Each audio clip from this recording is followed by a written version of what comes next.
Je vais vous parler de linguistique en ce jeudi de septembre 2017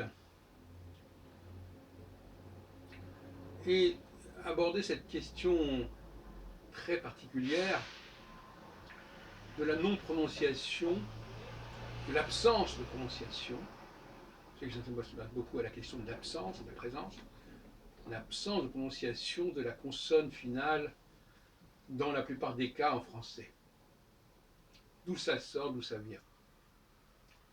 Par exemple, je vais dire le sort de la nation, on n'entend pas le T de sort. Je veux dire le puits, on n'entend pas le TS de pluie, etc., etc.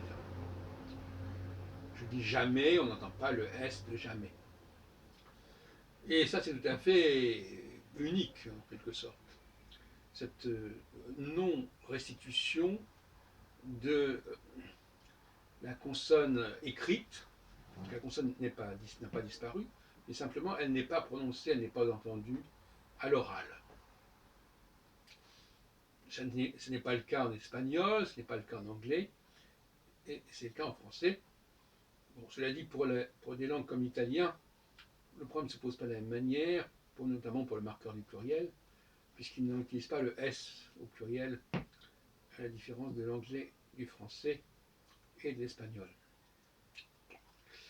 Alors, ça fait longtemps que je cherche sur ce sujet, et je crois que j'ai finalement trouvé, en utilisant un angle qui est assez spécial, qui est celui des erreurs de transmission, en quelque sorte. Ou, si l'on préfère, de l'extrapolation à partir d'un cas sur un ensemble. On sait notamment, en français, quelle est la situation du L, qui est très particulière. On dit par exemple belle, mais on va dire beau. On dit général, on dira généraux. On dit je vais à la mer, mais on dira je vais au bureau. Et donc là encore, le L disparaît. On va dire l'argent de la famille, on dira l'argent du père. Donc le L, dans un grand nombre de cas en français, disparaît. On le trouve aussi, par exemple, dans la formation d'un certain nombre de substantifs. On dit éternel, mais on dit éternité. On dit cruel, mais on dit cruauté. On dit meilleur, on dit mieux. On dit le ciel, mais on dit les cieux. L'aïeul, mais on dit les aïeux. On pourrait ajouter ainsi indéfiniment des exemples. Et donc la thèse que je soutiens, et que je n'avais pas soutenue jusqu'à présent, depuis une trentaine d'années, ou même une quarantaine d'années que je travaille sur ces sujets, notamment avec le professeur Calvé, Louis-Jean Calvé, c'est la suivante, à savoir que il y a quelque part une sorte de légende urbaine, si on peut dire, aurait voulu que finalement, non seulement le L soit supprimé en français et remplacé le plus souvent par un U, mais en plus que, au fond, cela vaudrait pour toutes les consonnes.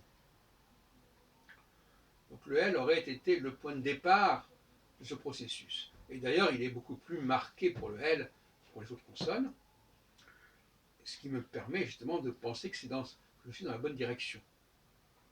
Alors, c'est ce que j'appelle quelque part dans un de mes mémoires la linguistique populaire. C'est-à-dire que on ne peut pas absolument dire que c'est de la linguistique savante. Il s'agirait plutôt d'une extrapolation qui est faite par des gens qui sont profanes et qui ne connaissent que les choses de manière un petit peu superficielle. Et la langue, l'histoire de la langue, l'histoire des langues, l'évolution des langues, est souvent lié à cette linguistique populaire, à cette épistémologie populaire de la langue, si on préfère. Et on pourrait éventuellement considérer, rétrospectivement, qu'on est allé un peu trop loin en besogne et qu'il aurait peut-être mieux valu circonscrire cette question du L, la langue, et s'en contenter plutôt que de généraliser à l'ensemble de la langue. Et je rappelle par ailleurs que le français a un substrat allemand quelque part, germanique. Pas au niveau lexical, très peu, mais au niveau de la construction de la phrase, au niveau notamment de la déclinaison. Par exemple, le grand, les Allemands disent par exemple klein, kleine, petit, petite. Mais on entend le N de klein. Bon. Mais on entend aussi le kleine, qui n'est pas un E muet comme en français, mais qui est un E qui s'entend. Donc on pourrait dire petite, petite. En quelque sorte, le E muet en français devrait être un marqueur du masculin qui s'oppose au E non muet au féminin. Et au lieu de cela, on a une absence de E muet au masculin et on a un E muet au féminin. Donc ça s'est un petit peu brouillé tout cela. Réformer la langue française peut non seulement concerner son orthographe, mais surtout concerner sa prononciation. Et là, il y a des glissements qu'on peut repérer et qu'on peut corriger et qu'on peut réparer. Je pense qu'une langue peut se réparer. Et ça rend son enseignement plus compréhensible et sa pratique plus intelligente, si on peut dire, parce qu'on comprend mieux pourquoi les choses sont ainsi. La distribution entre le féminin et le masculin est intéressante. Par exemple, pour former l'adverbe en français, on utilise des adjectifs au féminin. Activement, on ne dit pas activement, on dit activement, on dit passivement.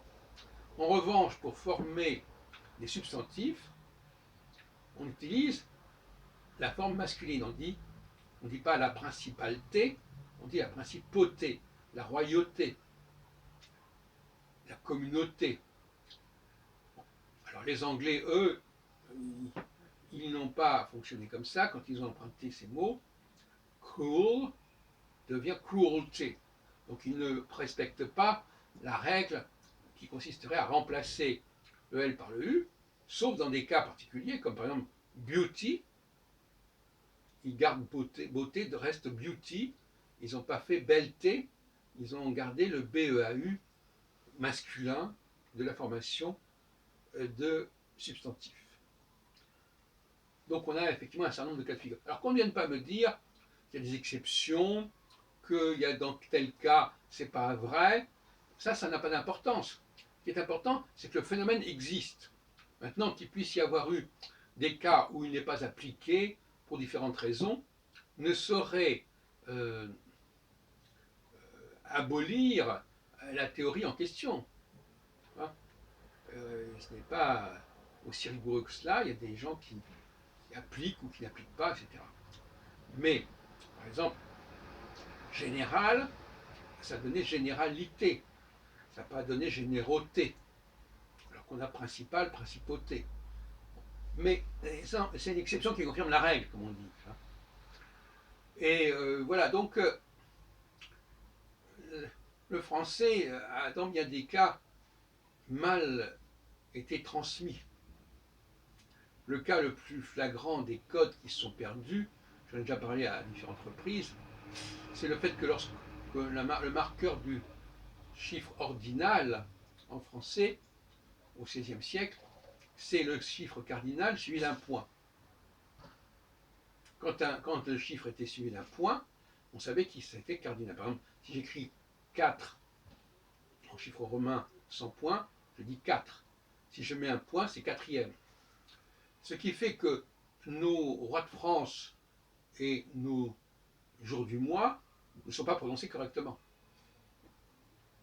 Les rois de France, on ne devrait pas dire Henri IV ou Henri V. Henri V, si on veut, il y a eu un Henri V, plus ou moins, c'était le comte de Chambord au XIXe siècle.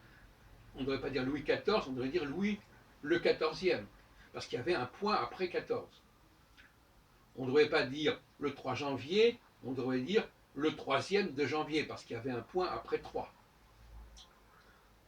D'ailleurs, on dit le 1er janvier. On a gardé donc, on emploie l'ordinal pour le 1er janvier, et on passe au cardinal pour le 2 janvier. C'est absurde. Voilà encore un certain nombre d'absurdités qui sont liées à des problèmes de transmission, des problèmes de compréhension qui ont été mal compris, mal transmis. Bon, je crois que je vais en rester là.